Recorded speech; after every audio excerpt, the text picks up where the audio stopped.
रायगड जिल्ह्यातील म्हसळा नगरपंचायतचा कचऱ्याचा प्रश्न सध्या नागरिकांची डोकेदुखी ठरताना पाहायला मिळत आहे। डम्पिंग ग्राउंडवरील कचऱ्याला वारंवार आग लावून या आगीतनं निघालेल्या धुराचा आजूबाजूच्या परिसरात राहणाऱ्या नागरिकांना यातना सहन कराव्या लागत आहेत। शहरातील काही होतकरू तरुणांनी या बाबतीत पुढाकार घेऊन नगरपंचायतीला कचरा विलगीकरणाच्या बाबतीत चांगलेच फटकारले आहे। कचरा विलगीकरणाच्या नावाखाली नगरपंचायत पैसा खर्च करते, मात्र हा पैसा विलगीकरणासाठी न वापरता त्याचा वापर अयोग्य रीतीने होत असल्याचा आरोप देखील या तरुणांनी केला आहे।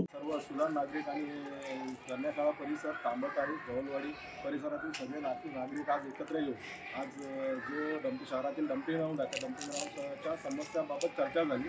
त्या चर्चेमधून एक निष्पन्न असं झालं की जे डम्पिंग ग्राउंडबाबत जो सर्वसामान्य लोकांना त्रास आहे, जो संध्याकाळच्या टायमात दुर्गंधी पसरते, त्या दुर्गंधीबाबतीत नगरपंचायतला निवेदन सोमवारी देण्यात येणार आहे व त्या नगरपंचायतच्या विरोधात लवकरात लवकर या शासनाद्वारे कोणता तरी मार्ग काढून या डम्पिंग ग्राउंडचा त्रास सर्व नागरिकांना बंद होईल याची नगरपंचायत आणि श्वसनाचे रोग आणि कॅन्सरसारखा रोग म्हसळा नगरीमध्ये अतिशय जोरदार शिराव करत आहे। त्या शिरावामध्ये म्हसळा नगरपंचायतमधला डम्पिंग ग्राउंड हा विशेषणीय लक्षणीय ठरतोय त्या रोगासाठी। त्याचा निबंध म्हणजे त्याला पर्याय काढण्यासाठी आम्ही संपूर्ण ग्रामीण गावातील सुजाण नागरिक, सामाजिक कार्यकर्ते व राजकीय मंडळी एकत्र येऊन एक त्याच्यावर कायमस्वरूपी तोडगा काढण्यासाठी एकत्र आलेलो आहोत। आम्ही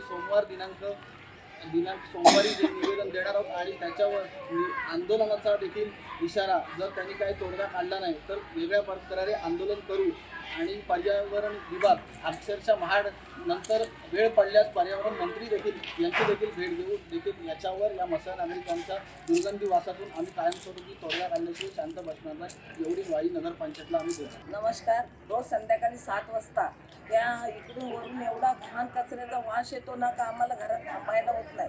रोज संध्याकाळी मंदिरामध्ये आम्ही आरतीला जातो, तिथेही एवढा वास येतो की तिकडं पण थांबायला पाहुणे बिवणे आले विचारतात घरामध्ये काय मेलाय, काय घरामध्ये काय उंदरं मेलेत काय, एवढी घाण वास। आज आम्ही किती 4, 5, 9 वर्ष झाले आम्ही इकडे राहायला, तिथून ह्या वासाची आम्हाला त्रास आहे आणि त्यामुळे आम्हाला सर्दी आणि आजार ताप वगैरे ह्यानी येतं। या वासाने थांबायला होत नाही। रात्री 9-10 वाजे जाऊपर्यंत जागे आहे, खिडक्या उघडायला आम्हाला हे नाही, खिडक्या उघडता येत नाही, एवढा वास येतो।